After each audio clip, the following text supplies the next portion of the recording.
Hello दोस्तों, BA program second semester political science discipline subject के मैंने आप लोगों के लिए कुछ मोस्ट इम्पॉर्टेंट क्वेश्चन बना रखे हैं।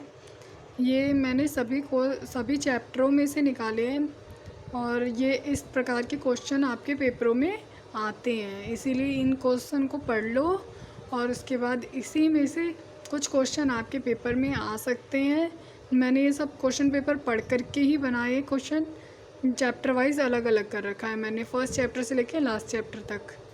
तो फर्स्ट क्वेश्चन ये है कि उदारवादी दृष्टिकोण का संक्षिप्त विवरण कीजिए और व्याख्या कीजिए या विश्लेषण कीजिए, इस प्रकार से आ सकता है। ठीक है। प्रश्न सेकंड जो है, क्वेश्चन सेकंड, ये कहता है कि मार्क्सवादी दृष्टिकोण का विस्तार से समझाएं। तीसरा क्वेश्चन कहता है कि गांधीवादी दृष्टिकोण की पूर्ण व्याख्या कीजिए। चौथा कहता है भारतीय संविधान क्या है, इसकी मूलभूत विशेषताओं का वर्णन कीजिए। इसका उत्तर भी मैं लिखवा चुकी हूँ आप लोगों को, मेरे चैनल पे आप देख सकते हैं फुल वीडियो में। और पांचवा क्वेश्चन है भारतीय संविधान की मूलभूत संरचना का आलोचनात्मक परीक्षण कीजिए। और छठा क्वेश्चन है भारतीय संविधान उधार का थैला है, वर्णन कीजिए। पांचवें क्वेश्चन का उत्तर भी आप उसी प्रकार से लिखेंगे जैसा कि हमने चौथे क्वेश्चन का लिखा है। बस यहाँ पे मूलभूत संरचनाएं दे रखी हैं, आपको प्रश्न विशेषताएं लगा करके लिखना है। आलोचना मैंने क्वेश्चन में लिखवा रखी है। और पहले भारतीय संविधान क्या है लिखेंगे, उसके बाद जैसे मैंने बता रखा है विशेषताएं लिखेंगे, उसके बाद उसकी आलोचना लिखेंगे, उसके बाद निष्कर्ष लिखेंगे। इस प्रकार से हमारा पूरा क्वेश्चन कंप्लीट होगा और जितना हो सके पॉइंट्स वाइज लिखना, नंबर अच्छे मिलेंगे। ठीक है। सातवां क्वेश्चन है मौलिक अधिकार और नीति निर्देशक तत्व। विरोधात्मक होगा, यहाँ पे विरोधात्मक नहीं है बल्कि पूरक है, विवेचना कीजिए। आठवां क्वेश्चन है मौलिक अधिकारों का संक्षिप्त व्याख्या कीजिए। इसका उत्तर भी मैं लिखवा दूंगी, आप लोग मुझे कमेंट करके बताएं आपको उत्तर चाहिए या नहीं, ये बहुत ही आसान सा है। नौवां क्वेश्चन है वास्तविक कार्यपालिका के रूप में प्रधानमंत्री के कार्य एवं शक्तियों की विवेचना कीजिए। और 10वां क्वेश्चन है प्रधानमंत्री तथा उसके मंत्रिमंडल के बीच के संबंधों पर टिप्पणी कीजिए। प्रधानमंत्री की कार्य और शक्तियाँ अलग अलग हैं, उसको ध्यान से पढ़ें और उत्तर लिखें।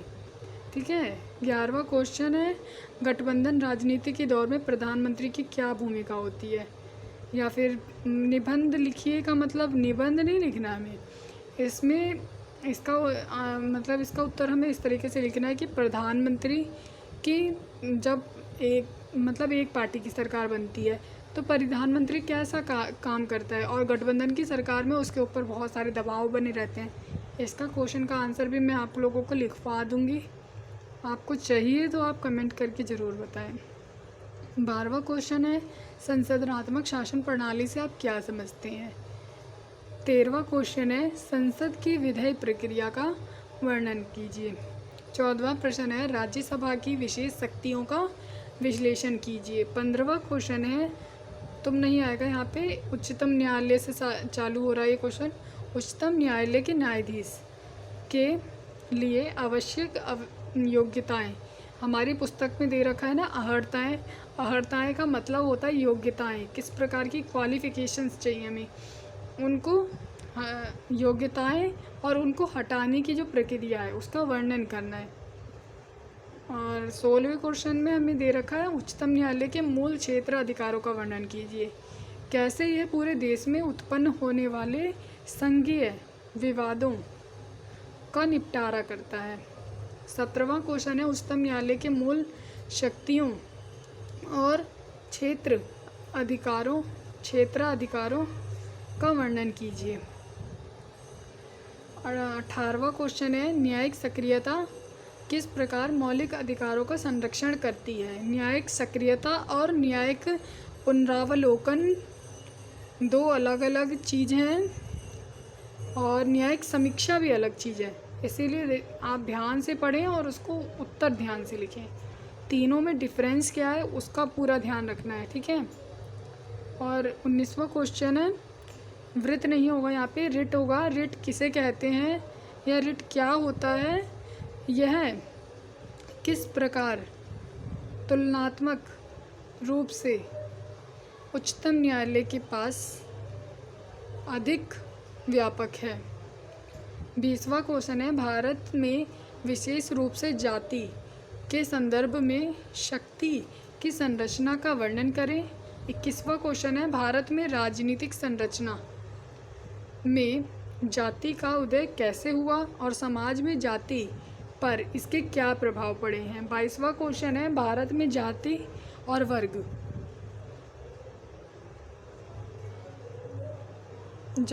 वर्ग पर एक संक्षिप्त टिप्पणी लिखे। ये काउंटिंग गलती से आ गई है, शायद बाय मिस्टेक हो गया कुछ। 23 क्वेश्चन है, भारत में वर्ग संरचना के कारक के रूप में वर्ग का आलोचनात्मक परीक्षण कीजिए। 24वां क्वेश्चन है, पितृसत्ता। पितृसत्ता क्या है? सामाजिक संरचना है। सामाजिक संरचना, यहाँ पे थोड़ी सी मिस्टेक हो गई मुझे लग रहा है।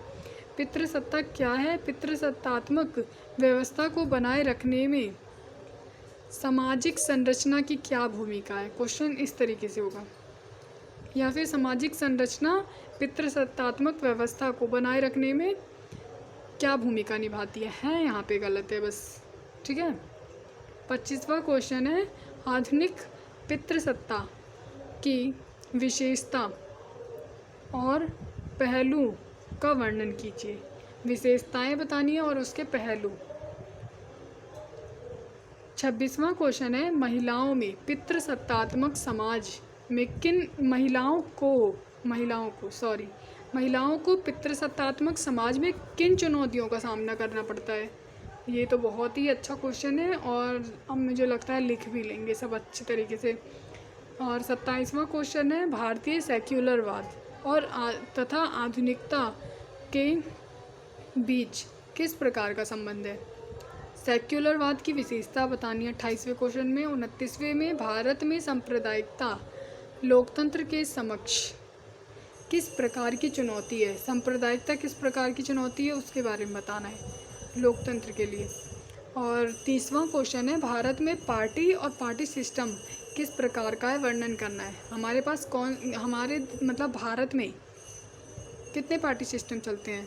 तो एक दलीय, द्विदलीय, बहुदलीय, और कौन सी पार्टी सिस्टम चलता है और कैसा है इसके बारे में पूरा विस्तार से बताना है हमें, ठीक है। और 31वां क्वेश्चन है, पहली पंचवर्षीय योजना में आपने भारत के नियोजित विकास को क्या समझा। पहली पंचवर्षीय योजना में किस मुद्दे को लेके, मतलब किस पॉइंट पे हमारा देश का विकास हुआ था। जैसे हम समझ सकते हैं कि पहली पंचवर्षीय योजना में कृषि पर आधारित थी और कृषि क्षेत्र में ही बढ़ोतरी हुई थी, है ना।